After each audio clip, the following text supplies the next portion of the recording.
এখানে আমার কি দোষ আছে বলো তো? আমি জানি না, যেই আমার হাতে রান্না খায় সেই কিন্তু আমার প্রেমে পড়ে যায়। তারা তো বুঝতেই পায় না প্রেমে পড়া বারণ। তো চলো তোমাদের সঙ্গে আমি শেয়ার করি একটা ভালোবাসার রেসিপি বা প্রেমের রেসিপি।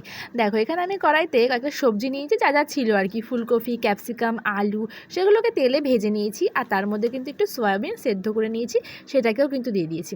এবার খুব ভালো করে আমি সেটাকে ভাজা ভাজা করে নিয়েছি হালকা সামান্য নুন দিয়ে। আর এবার দিয়ে দিলাম কিন্তু টমেটো, ক্যাপসিকাম আর কাঁচা লঙ্কার পেস্ট দিয়ে দিয়েছি, কিন্তু জিরের গুঁড়ো, হলুদ গুঁড়ো আর লঙ্কার গুঁড়ো একসঙ্গে জলে গুঁড়িয়ে নিয়েছিলাম সেটা। সব কিছু দিয়ে এবার খুব ভালো করে সবজিগুলোকে নরম হওয়া অবধি কিন্তু আমি নাড়াচাড়া করে নিয়েছি। আর তেল, যতক্ষণ না পর্যন্ত তেল ছেড়ে গেছে, আর তেল ছেড়ে গেলে কিন্তু ওপর থেকে দিয়ে দিয়েছি বেশ কিছুটা ভাত, মানে চালটা আমি 80% সেদ্ধ করে নিয়েছিলাম আলাদা করে।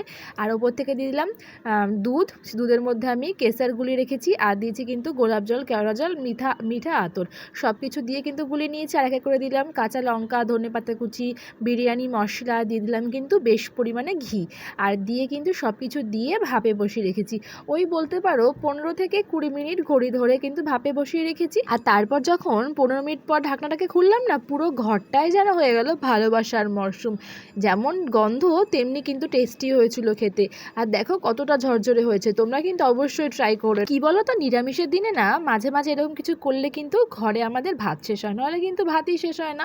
যেমন রান্না তেমনই পড়ে থাকে। তোমরাও ট্রাই করে দেখো যদি ঘরে নিরামিষ না চলে। আর ঝটপটের মধ্যে কিন্তু দারুণ রেসিপি, বলতে পারো কম খরচায় কিন্তু টেস্টি খাবার। যদিও আমার ঘরের লোক কিন্তু এর নাম দিয়েছে ঝটপট বিরিয়ানি।